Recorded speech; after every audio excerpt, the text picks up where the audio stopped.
Мал бетонски објект, една метална врата и катанец. Се доаѓа по земјен пат од 50 на метри по исклучувањето од главниот пат. Вака изгледа преливната комора во гостиварското село Вруток, од каде во градскиот водовод биле внесени фекални бактерии. Покрај комората тече одводен канал во кој биле поставени пумпи кои ја пумпале отпадната вода внатре во комората. Според обвинителството, пумпите ги поставиле вработени во комуналец по налог на раководството кое сега е под истрага. Но изненадувачки до комората може да пристапи кој сака.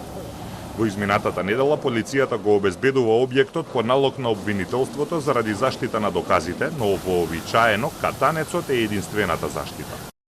Сметам дека не би требало да е така, ова што вие ми кажувате малку ме зачудува.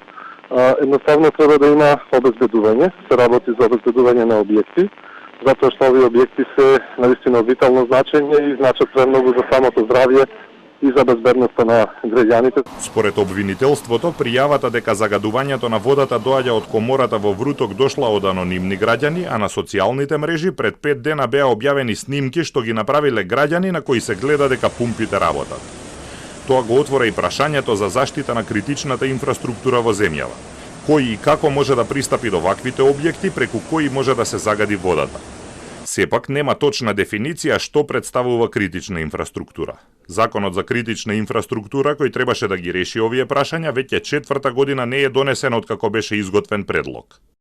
Непостоењето на такво нешто едноставно доведува сега до забуна до тоа што е критична инфраструктура, што е она што треба приоритетно или задолжително да се обезбедува, што е она што не би требало или евентуално би било оставено на слободна диспозиција на институциите кои што тоа го менаџираат, го работат, така да таа празнина сега да е, кажеме, као празнина, едноставно доведува до ваквите можности и тешкотијата да можеме некого да го посочиме со прст дека не превзел соодветни мерки на обезбедување на објектите. Според предложениот закон, водоснабдувањето меѓу другите сектори се смета за национална критична инфраструктура.